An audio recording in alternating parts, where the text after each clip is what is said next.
Janelle Thompson sighed with relief as she finally settled into her window seat on the packed flight from Atlanta to Chicago.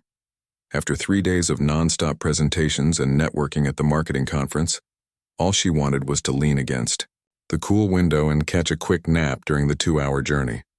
She'd specifically chosen seat 23A when booking her flight last month, even paying an extra $30 for the privilege. The small expense was worth it after the week she'd had. The boarding process continued around her as Janelle pulled out her phone to send a quick text to her mother, letting her know she'd be home by dinner time. The familiar sounds of the airplane filled her ears. The rustle of bags being stuffed into overhead compartments, children whining about having to sit still, and flight attendants directing confused passengers to their correct rows. Janelle glanced up when she sensed someone standing in the aisle beside her row. A white woman with perfectly highlighted blonde hair was staring down at her boarding pass and then at the seat numbers, her lips pressed into a thin line of frustration. Beside her stood a young boy, maybe 8 or 9 years old, clutching a tablet and a small backpack shaped like a dinosaur. "This can't be right," the woman muttered, checking the boarding passes again. The boy tugged at his mother's sleeve.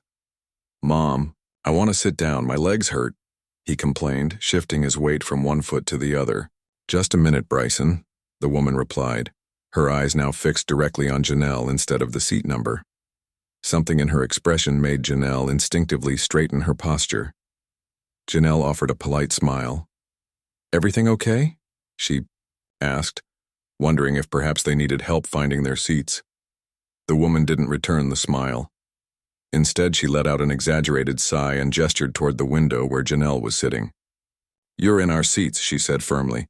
"My son wants the window seat." Confused, Janelle reached for her boarding pass in the pocket of her blazer. "I think there might be a mix-up," she said calmly, showing the woman her ticket. "See? 23A, that's this seat right here." The woman barely glanced at Janelle's boarding pass before waving it away. "Well, our tickets say row 23 and my son specifically needs the window seat. He gets anxious on flights if he can't look outside." Janelle blinked, trying to process the woman's logic. "I understand, but this is definitely my assigned seat." "What exactly does your boarding pass say?" The woman, who hadn't bothered to introduce herself, reluctantly showed her own boarding pass.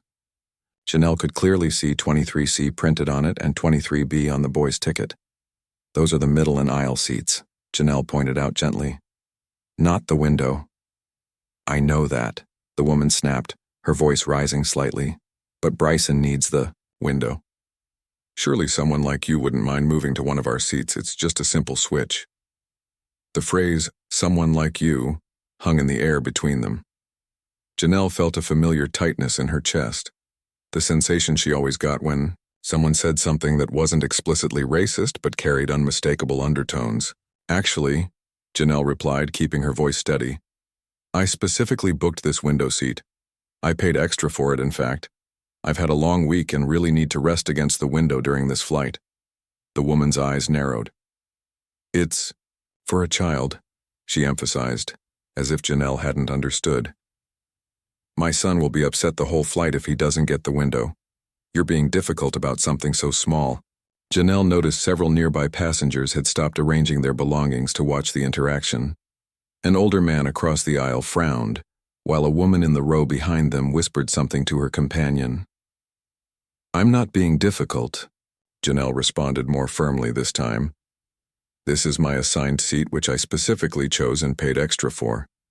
I'm sorry, but I won't be moving." The woman's face flushed red. "I can't believe this," she said loudly, turning to her son.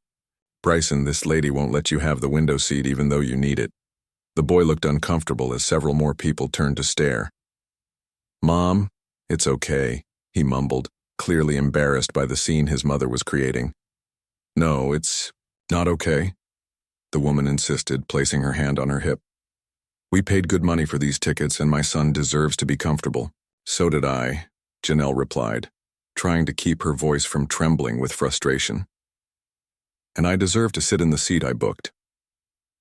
A few rows ahead, a flight attendant noticed the commotion and made his way down the aisle toward them. He was A man in his 30s with neatly combed dark hair and a professional demeanor.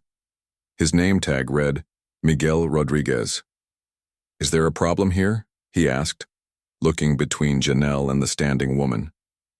Before Janelle could speak, the woman launched into her explanation. "Yes, there's a problem. My son Bryson needs the window seat because he gets anxious on flights. He needs to be able to see outside. We're in row 23, and I asked this lady to switch with him, but she's being completely unreasonable about it." Miguel turned to Janelle with a question in his eyes, giving her space to explain her side. "This is my assigned seat," Janelle said simply, handing him her boarding pass. 23A. I selected it specifically during booking and paid an additional fee for it. I'm happy to sit where I'm supposed to sit. The flight attendant nodded and checked her boarding pass, then looked at the passes the woman was holding. "Ma'am," he said to the woman, "it appears that your assigned seats are indeed 23B and 23C, the middle and aisle seats. This passenger is correctly seated in her assigned window seat, 23A. The woman stared at Miguel, as if waiting for him to continue, to perhaps suggest that Janelle should move anyway as a courtesy. When he didn't, she spoke again, her voice rising. "But my son needs the window seat. Surely there's something you can do about this. Can't you ask her to move? It's just common decency to give a child the window." Miguel maintained his professional tone. "I understand your concern for your son's comfort, but our seating policy is very clear. Passengers are entitled to sit in their assigned seats, especially when they've selected and paid for specific seats, as this passenger has done." The woman's mouth fell open slightly, genuine surprise registering on her face. She had clearly expected the flight attendant to automatically take her side. "Don't you understand?" she hissed, leaning closer to Miguel and lowering her voice, though not enough that Janelle couldn't hear. "My son will be upset the entire flight. He's only 8 years old. Surely you can make an exception?" Miguel shook his head firmly. "I'm sorry, but I cannot force another passenger to give up a seat they've rightfully booked. That would be against our policy." The woman glanced around, suddenly aware that quite a few passengers were watching the scene unfold. Some had expressions of sympathy, not for her, but for Janelle. A younger woman a few rows back had her phone tilted in their direction, possibly recording the interaction. "This is ridiculous," the woman said, her voice slightly less confident now. "I've never experienced such poor customer service." "If a window seat is absolutely necessary for your son," Miguel offered, "I can check if there are any other window seats available on the flight. However, I should warn you that this is a very full flight today, and if there are window seats open, you and your son might not be seated together." The woman looked from Miguel to Janelle and back again, seeming to realize she wasn't going to win this battle. Her son tugged at her sleeve again. "Mom, please, can we just sit down?" "I don't care about the window that much," he pleaded quietly, his face red with embarrassment. For a moment the woman seemed torn between continuing to argue and giving in. Finally, with a dramatic sigh, she nodded stiffly. "Fine. Check if there are other window seats available. If not, I guess we'll have to make do with what we have." Miguel nodded. "Please wait here for a moment. I'll check our seating chart." As the flight attendant stepped away to check for alternative seating, the woman stood awkwardly in the aisle, avoiding eye contact with Janelle and the other passengers who had witnessed the encounter. Her son stared down at his shoes, clearly wishing he could disappear. Janelle turned her gaze out the window, trying to calm the rapid beating of her heart. She hated confrontation like this, the kind that left her wondering if she was overreacting, if she should have just given up her seat to avoid the scene. But another part of her, the part that had grown tired of always being expected to accommodate others at her own expense, felt a quiet pride in having stood her ground. The tension in the air was thick enough to cut with a knife as Janelle sat quietly in her window seat, pretending to be absorbed in her phone. The woman who had introduced herself as Karen Winters remained standing in the aisle, tapping her foot impatiently and checking her watch every few seconds as if the flight attendant was deliberately taking his time just to annoy her. "Mom, can I please just sit down?" Bryson whispered, looking more uncomfortable by the second. The poor kid seemed to understand the awkwardness of the situation better than his mother did. "In a minute, Bryson," Karen replied sharply. "We're waiting to see if we can get you a proper window seat since this lady won't move." Janelle felt a flash of irritation at Karen's words, but chose to remain silent. She had already explained her position, and engaging further would only make the situation worse. Instead, she scrolled through her work emails trying to focus on anything but the woman glaring at her from the aisle. A middle-aged man sitting across the aisle cleared his throat. "Ma'am," he said to Karen, "you might want to let your son sit down for now. The flight attendant said he'd come back if, he found other seats." Karen turned to the man with narrowed eyes. "I didn't ask for your opinion," she said coldly. The man raised his hands in surrender and turned away, exchanging a knowing look with the passenger next to him. Janelle could feel the stares of other passengers burning into her back. She wondered how many of them thought she should just give up her seat to avoid the drama. It was always easier to expect the person being confronted to back down, to be the bigger person. But Janelle was tired of always being expected to be the bigger person, especially when she had done nothing wrong. After what felt like an eternity but was probably only 3 minutes, Miguel returned with his tablet in hand. "Mrs. Winters," he said quietly, "I've checked our seating chart. We do have one window seat available in row 32 near the back of the plane. However, there's only the single seat available, not two together." Karen's face darkened. "What am I supposed to do with that information? My son is 8 years old. He can't sit by himself at the back of the plane." Miguel nodded patiently. "I understand your concern. In that case, your options are to either take your assigned seats here in row 23, or I can offer one of you the window seat in row 32, and the other can remain in one of your assigned seats here." "That's completely unacceptable," Karen said, her voice rising again. "We paid to sit together." "Yes, you did," Miguel agreed, "in seats 23B and 23C, which are still available to you." A few passengers nearby couldn't suppress their smiles at Miguel's calm but firm response. Karen noticed this and her face flushed deeper red. "Don't you understand?" she hissed, leaning closer to Miguel, but still loud enough for those around to hear. "My son will be upset the entire flight. He needs to see outside to feel calm during takeoff and landing." Miguel maintained his professional demeanor despite Karen's increasingly hostile tone. "I sympathize with your situation, Mrs. Winters, but as I've explained, the airline's policy is clear. Each passenger is entitled to their assigned seat unless they voluntarily agree to switch. Ms. Thompson has declined to switch, which is entirely within her rights, especially since she specifically selected and paid extra for her window seat." Karen's mouth opened and closed several times as she struggled to find a response. It was clear she wasn't used to not getting her way in these situations. "Well, I want to speak to your supervisor then," she demanded, crossing her arms over her chest. "This is discrimination against my child." A barely audible collective groan rippled through the nearby passengers. Bryson looked like he wanted the floor to open up and swallow him whole. "Mom, please," he whispered, tugging at her sleeve again. "It's fine. I don't need the window. Can we please just sit down?" Karen ignored him, staring expectantly at Miguel.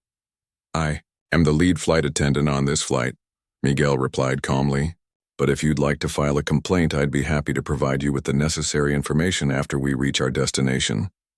In the meantime, I need to ask you to take your assigned seats as we're preparing for departure, and you're currently blocking the aisle." As if to emphasize his point, the captain's voice came over the intercom, asking all flight attendants to prepare for departure and all passengers to take their seats. Karen glanced around, suddenly aware that she had become the center of attention for all the wrong reasons. Several passengers were openly watching the scene unfold, and at least 2 had their phones out, possibly recording the interaction. "This is ridiculous," she muttered, but her voice had lost some of its edge. "I've never been treated so poorly by an airline before." An older woman sitting behind Janelle spoke up unexpectedly. "Young lady, I've been flying for over 40 years and I've never seen an airline bend its rules just because someone demanded special treatment. The flight attendant is just doing his job, and this young woman has every right to keep her seat." Karen whipped around to face the older woman, But something about the calm authority in the elderly passenger's voice seemed to finally break through her sense of entitlement. "Fine," she snapped, grabbing Bryson's hand. "We'll take our assigned seats, but I'll be filing a complaint about this entire situation." With that, she practically pushed Bryson into the middle seat next to Janelle, and then plopped down heavily into the aisle seat, making a show of sighing loudly and checking her watch again. "I'm sorry," Bryson whispered to Janelle as he buckled his seatbelt, his voice so low that only she could hear. "My mom gets like this sometimes." Janelle felt a surge of sympathy for the boy. It wasn't his fault that his mother was behaving this way. "It's okay," she whispered back with a small smile. "Flying can be stressful for everyone." The boy nodded gratefully and pulled out his tablet, quickly losing himself in a game that didn't require Wi-Fi. Karen, meanwhile, made a point of taking out her phone and typing furiously, presumably drafting the complaint she had threatened to file. Every few seconds she would let out an audible huff or shake her head in disbelief, clearly wanting everyone around her to know just how unfairly she felt she had been treated. Miguel returned a few minutes later to check that everyone's seatbelts were fastened for takeoff. When he reached their row, he made eye contact with Janelle and gave her a subtle nod of approval. She responded with a grateful smile. It wasn't often that people in positions of authority stood up for her in situations like this, and his support meant more than he probably realized. As the plane began to taxi toward the runway, Karen continued to fume silently in her seat. She pulled out a magazine from her bag and began flipping through it aggressively, the pages making sharp snapping sounds with each turn. Bryson, on the other hand, seemed to have already forgotten about the window seat drama. He was completely absorbed in his game, his small fingers tapping away at the screen as colorful characters jumped and ran across it. Janelle turned her attention to the window, watching as the ground crew finished their final checks. Despite the unpleasant start to the flight, she felt a sense of quiet satisfaction. It wasn't about winning against Karen. It was about standing up for herself in a situation where she would have typically given in just to keep the peace. The plane picked up speed, rumbling down the runway before lifting smoothly into the air. As they ascended through the clouds, Janelle noticed Bryson peeking over curiously to catch glimpses of the view out the window. Without a word, she adjusted her position slightly to give him a better angle to see. The boy shot her a grateful look before quickly returning his gaze to the shrinking city below them. Karen, noticing this exchange, pressed her lips together tightly but said nothing. For the moment, at least, an uneasy peace had settled over row 23. But Janelle had a feeling that the drama was far from over. As the plane leveled off and the seatbelt sign dinged off, she couldn't help but wonder what the rest of this 2-hour flight would bring. She had a sinking feeling that Karen Winters wasn't the type to let things go easily, and they still had a long way to go before reaching Chicago. The plane reached its cruising altitude, and the captain turned off the seatbelt sign with a cheerful ding. Passengers began to shift in their seats, some getting up to retrieve items from overhead compartments while others stretched their legs in the narrow aisle. Janelle remained by the window, trying to focus on the novel she had pulled from her bag, though the words swam before her eyes as she found it hard to concentrate. Beside her, Bryson continued playing his game, occasionally sneaking glances out the window when he thought no one was looking. Karen had barely moved since takeoff, sitting rigidly in her aisle seat with her arms crossed tightly over her chest, radiating displeasure like a small furnace. "Ladies and gentlemen," came the captain's voice over the intercom, "we've reached our cruising altitude of 35,000 feet. Weather in Chicago looks good, with clear skies and a temperature of around 68 degrees. Flight attendants will begin beverage service shortly. We expect a smooth flight today, so sit back, relax, and enjoy the ride." As if on cue, Miguel and 2 other flight attendants emerged from the front of the plane, pushing their beverage carts down the narrow aisles. Janelle could see Karen watching Miguel's approach, her expression hardening with each row he passed. "Mom, can I have a soda?" Bryson asked, looking up from his tablet. "We'll see," Karen replied curtly, her eyes never leaving Miguel. When the flight attendant finally reached their row, he greeted them with a professional smile. "What can I get for you today?" he asked, looking first at Janelle. Just water, please, Janelle responded with a smile. No ice. Miguel nodded and poured her drink, handing it over with a napkin. Then he turned to Bryson. And for you, young man. Can I have an apple juice, please? Bryson asked politely. Of course, Miguel replied, reaching for a small bottle of juice. Good choice. Before he could hand the juice to Bryson, Karen interjected. Actually, he'll have a ginger ale instead. And I'd like to speak to you privately when you have a moment. Miguel maintained his professional demeanor despite Karen's cold tone. Certainly, he said, pouring a ginger ale for Bryson and handing it to the boy, who accepted it with a slightly disappointed look. And for you, ma'am? Nothing, Karen snapped. I've lost my appetite for anything this airline has to offer. Miguel nodded politely. I understand. If you change your mind, just press the call button. As for speaking privately, I'll be making another pass-through the cabin after completing beverage service. I'd be happy to speak with you then. Karen nodded stiffly, and Miguel moved on to the next row. Janelle took a sip of her water, using the cup to hide her face. She felt sorry for both Bryson and Miguel. Neither deserved to be caught in the crossfire of Karen's anger. Mom, I wanted apple juice, Bryson whispered, looking down at his ginger ale with disappointment. Ginger ale is better for you during flights, Karen replied firmly. It helps with air sickness. But I'm not sick, Bryson protested weakly. Don't argue with me, Bryson, Karen warned, her voice low but intense. I'm not in the mood. The boy fell silent, taking a small sip of his unwanted drink before returning to his game. Janelle felt a pang of sympathy for him. She remembered what it was like to be a child with no control over situations, always at the mercy of adults' decisions and moods. 20 minutes passed in uncomfortable silence. Janelle tried to read her book, but she found herself reading the same paragraph over and over as her mind wandered. She could feel Karen's anger simmering beside her like a pot about to boil over. Sure enough, when Miguel passed their row again after completing the beverage service, Karen immediately pressed the call button. Miguel approached with a neutral expression. Yes, ma'am. How can I help you? I'd like to speak with you privately, Karen insisted, her voice clipped. Miguel nodded. We can step back to the galley area if you'd like, but I can only step away for a moment as we're preparing for meal service. Karen unbuckled her seatbelt and stood up, smoothing her designer blouse with practiced precision. That's fine. This won't take long. As Karen followed Miguel to the back of the plane, Bryson looked up at Janelle with an embarrassed expression. I'm sorry about my mom, he said quietly. She's not always like this. She's just been really stressed since the divorce. Janelle felt her heart soften at his words. It's okay, she assured him. We all have bad days. Bryson nodded, looking relieved that Janelle wasn't angry with him. Do you like flying? He asked, seemingly eager to change the subject. I do, actually, Janelle replied with a genuine smile. I like being above the clouds. It makes all the problems down on the ground seem smaller somehow. Yeah, Bryson agreed, enthusiastically. And I like how the clouds sometimes look like cotton candy or giant marshmallows. Janelle laughed. You're right. They totally do.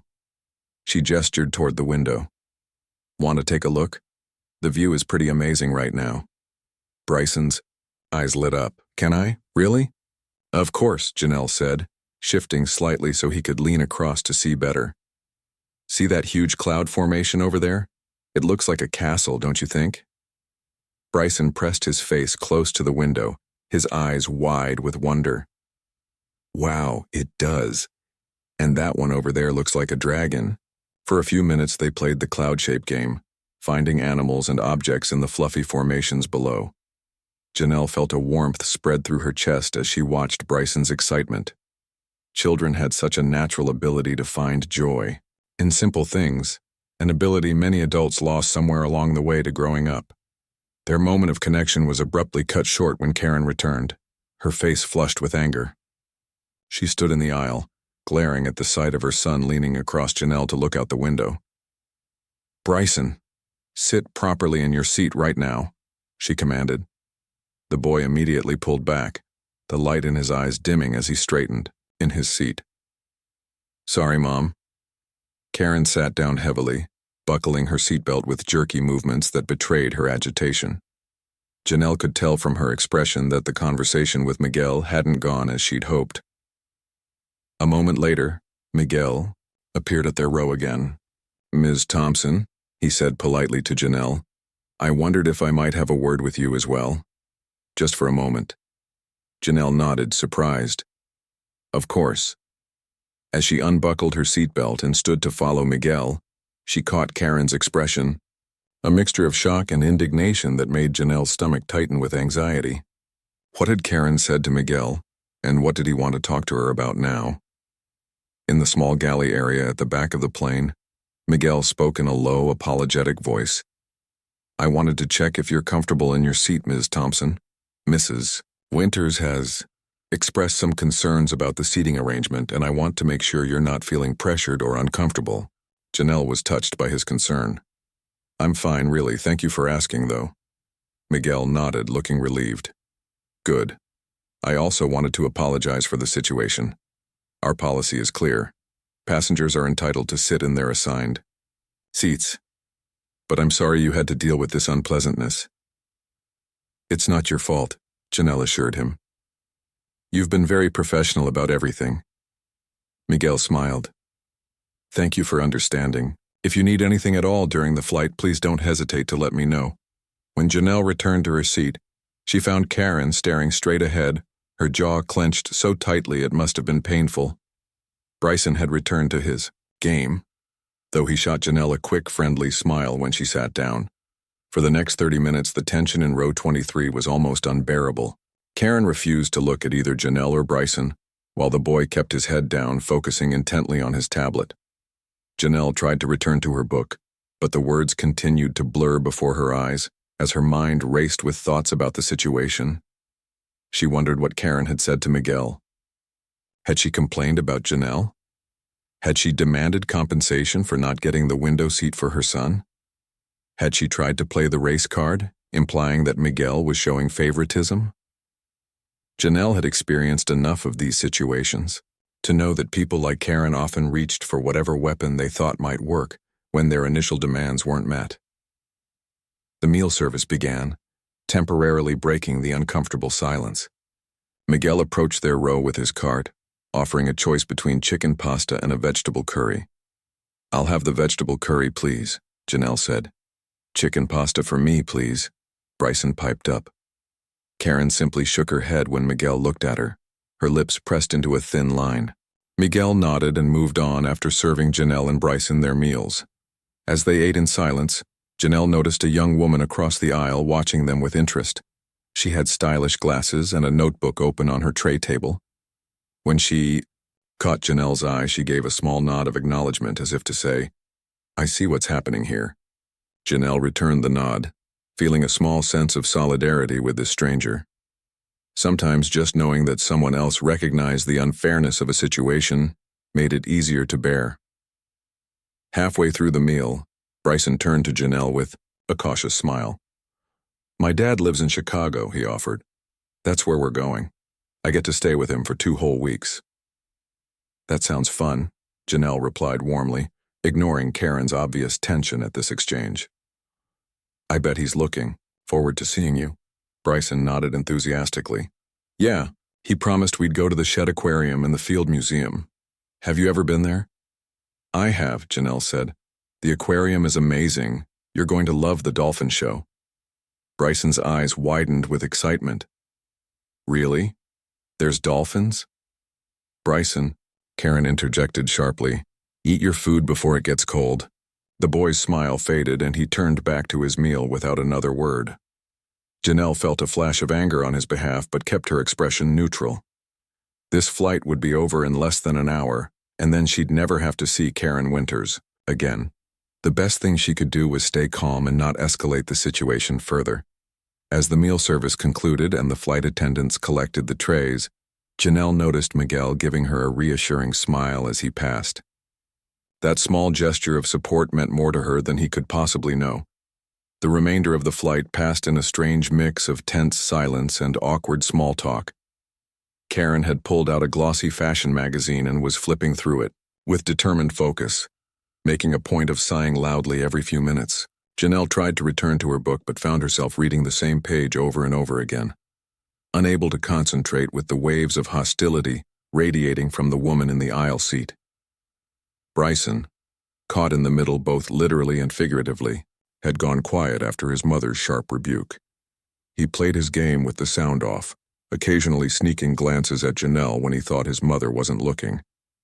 During one such moment, he whispered, "The dolphins really do tricks at the aquarium?"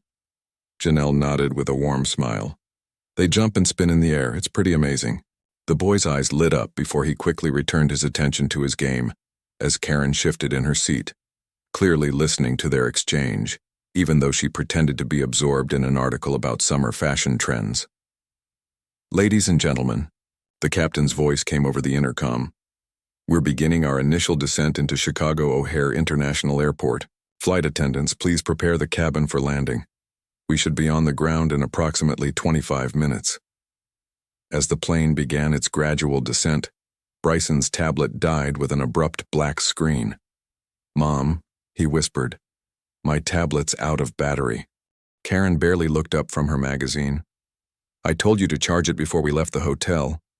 "I forgot," Bryson admitted, his small shoulders slumping. "Well, that's a lesson learned then, isn't it?" Karen replied without sympathy. "You'll just have to sit quietly until we land." Bryson nodded resignedly and stared down at his lap, his fingers fidgeting with the dead tablet. Janelle could see the boredom and restlessness already setting in on his young face. She remembered how long 25 minutes could feel to an 8-year-old with nothing to do. "Hey," she said gently to the boy. "Want to see something cool?" Bryson looked up, his interest piqued despite his mother's obvious disapproval. Janelle gestured toward the window. "We're about to go through those clouds, and it looks like we might catch the sunset from the other side. It's one of the best views you can get on a plane." The boy's eyes widened with interest. "Really?" "Bryson," Karen interrupted sharply. "Don't bother the lady." "It's no bother at all," Janelle assured her with a polite smile, though she felt a flash of irritation at Karen's tone. "I'm happy to share the view." Karen's lips pressed into a thin line, but she said nothing more as Bryson eagerly leaned toward the window, careful not to actually touch Janelle as he peered out at the approaching bank of clouds. "Wow," he exclaimed as the plane dipped into the fluffy whiteness, momentarily surrounding them in a misty gray world, before breaking through to reveal the sprawling cityscape of Chicago, bathed in the golden light of the setting sun. The skyscrapers gleamed like jewels against the darkening sky, and the waters of Lake Michigan reflected the fiery colors of sunset. "It looks like the buildings are made of gold," Bryson whispered in awe. Janelle nodded, sharing in his wonder despite having seen this view dozens of times on business trips. "That's the magic hour, what photographers call the time right before sunset when everything looks golden." "It's beautiful," the boy breathed, his face pressed close to the window. From across the aisle, the woman with the stylish glasses smiled at the scene, catching Janelle's eye with a look of approval. Even a few other nearby passengers were watching with small smiles, clearly touched by the child's wonder. Everyone except Karen, who sat rigidly in her seat, pretending to read her magazine, but obviously seething at the friendly interaction between her son and Janelle. Miguel passed through the cabin, checking that seatbelts were fastened and tray tables were up. When he reached their row, he smiled at the sight of Bryson gazing out the window in wonder. "Great view, isn't it?" he asked the boy. Bryson nodded enthusiastically. "The buildings look like they're made of gold." "That's one of my favorite things about flying," Miguel agreed. "You get to see the world from a perspective most people never experience." He moved on after confirming their seatbelts were fastened, but not before giving Janelle another subtle nod of support. That small gesture strengthened her resolve to remain kind but firm in this uncomfortable situation. As the plane descended further, the buildings grew larger, and individual streets became visible. Bryson watched with fascination as cars, looking like tiny toys from this height moved along the highways. "I can see Soldier Field," he exclaimed suddenly. "That's where the Chicago Bears play. My dad's taking me to a game next week." "That sounds like fun," Janelle replied with genuine warmth. She hadn't watched football in years, but she remembered the excitement of going to games with her father when she was young. "Mom doesn't like football," Bryson confided in a whisper. That wasn't quite quiet enough. "She says it's too loud and the seats are uncomfortable." Karen cleared her throat loudly. "Bryson, that's enough. Stop bothering people with your chatter." The boy's smile fell, and he pulled back from the window, sitting straight in his seat again. "Sorry, Mom." Janelle felt a surge of protective anger. There was something particularly painful about watching a child's enthusiasm being repeatedly crushed by an adult who should be nurturing it. But she reminded herself that it wasn't her place to interfere in how Karen parented her child, no matter how much she disagreed with it. "Ladies and gentlemen," the captain announced, "we are on our final approach to O'Hare. Flight attendants, please be seated for landing." The plane tilted downward more steeply, the engines changing pitch as they slowed. Bryson gripped the armrests tightly, his knuckles turning white. "Are you okay?" Janelle asked quietly, noticing his tension. The boy nodded unconvincingly. "I don't like landings," he admitted in a small voice. "The bumping scares me." Before Janelle could respond, Karen interjected. "He's fine. He just needs to be brave." Bryson tried to straighten his shoulders at his mother's words, but Janelle could see the fear still etched on his young face. Without thinking, she pointed out the window again. "Hey, look at how the wheels come down," she said gently. "It's pretty cool to watch the landing gear deploy." Grateful for the distraction, Bryson leaned toward the window again, watching with fascination as the wheels emerged from the belly of the plane. "Why don't they keep the wheels out all the time?" he asked, momentarily forgetting his fear. "Because they'd slow the plane down," Janelle explained. "It's all about being aerodynamic. That means moving through the air with as little resistance as possible." "Like when I make paper airplanes?" Bryson asked, his eyes lighting up with understanding. "Exactly like that," Janelle confirmed with a smile. The plane continued its descent, the ground growing closer with each passing second. Bryson remained distracted by Janelle's impromptu science lesson, asking questions about how planes fly and why the flaps on the wings moved the way they did. When the wheels finally touched down with a slight bump and squeal, Bryson barely seemed to notice, too engrossed in watching the reverse thrusters deploy to slow the massive aircraft. "We did it," he said with a grin once the plane had slowed to a taxiing speed. "That wasn't scary at all. See? Nothing to worry about," Janelle said, with a wink. From the aisle seat, Karen watched this exchange with an unreadable expression. For a moment, Janelle thought she saw something soften in the woman's eyes, perhaps a grudging appreciation for how Janelle had helped her son through a frightening moment. But the look vanished as quickly as it had appeared, replaced by Karen's now familiar mask of cold indifference. The plane taxied to the gate, the seatbelt sign still illuminated as they waited for the final parking procedure to complete. Passengers around them began gathering their belongings, some standing prematurely despite the flight attendant's repeated requests to remain seated until the aircraft had come to a complete stop. "Ladies and gentlemen," came the captain's voice, "one final time. Welcome to Chicago O'Hare International Airport. Local time is 6:45 p.m. and the temperature is 66 degrees. On behalf of our entire crew, I'd like to thank you for flying with us today. We hope to see you again soon." The seatbelt sign dinged off, and the cabin immediately filled with the sounds of overhead bins opening and passengers shuffling to retrieve their luggage. Karen was one of the first to stand, pulling her designer handbag from beneath the seat in front of her. "Come on, Bryson," she said briskly. "Your father is waiting." The boy unbuckled his seatbelt and gathered his dead tablet and backpack, but hesitated before following his mother into the aisle. He turned to Janelle with a shy smile. "Thank you for letting me see out the window," he said quietly, "and for teaching me about planes." Janelle felt a warmth spread through her chest at his sincere gratitude. "You're welcome, Bryson. I hope you have a great time with your dad. Enjoy those dolphins at the aquarium." Bryson's smile widened. I will. Karen, already standing in the aisle, watched this exchange with tight lips. For a moment, Janelle thought she might say something confrontational, but instead she merely extended her hand to her son. Let's go, Bryson. We're holding up the line. As they moved toward the front of the plane, Janelle noticed Miguel standing near the exit, saying goodbye to passengers as they deplaned. When Karen and Bryson approached, Miguel smiled professionally. Thank you for flying with us today, he said.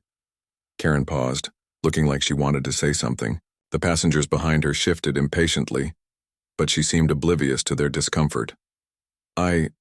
She began, then stopped, seeming to struggle with her words.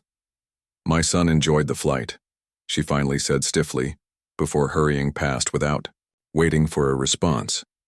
Bryson gave Miguel a small wave as he followed his mother, and Miguel returned it with a warm smile. Janelle waited until most of the passengers had deplaned before gathering her own belongings. She was in no rush, and after the tension of the flight, she welcomed a few moments of quiet to decompress. As she finally made her way to the exit, Miguel greeted her with a knowing look. Everything okay, Ms. Thompson? Janelle nodded, suddenly, feeling exhausted now that the adrenaline of the confrontation had worn off. Yes, thank you for asking. And thank you for everything earlier. Miguel's professional demeanor softened slightly. Just doing my job, he said quietly. But I'm glad it worked out. That young man seemed to enjoy the view after all. Janelle smiled. He did. Sometimes things have a way of working out, I guess. As she walked up the jet bridge toward the terminal, Janelle felt a strange mixture of emotions. The confrontation had been unpleasant, but standing her ground had been empowering. And despite Karen's behavior, connecting with Bryson had been a genuine bright spot in an otherwise stressful day. She wondered if Karen would reflect on what had happened today, if she might recognize the unfairness of her demands or the impact her behavior had on her son. Probably not, Janelle decided realistically. People like Karen rarely change their worldview based on a single incident. But as Janelle emerged into the bustling terminal of O'Hare Airport, she found herself hoping that Bryson would remember more than just the dolphins at the aquarium. She hoped he would remember that sometimes the best views come when you least expect them, and that kindness can emerge even in the midst of conflict.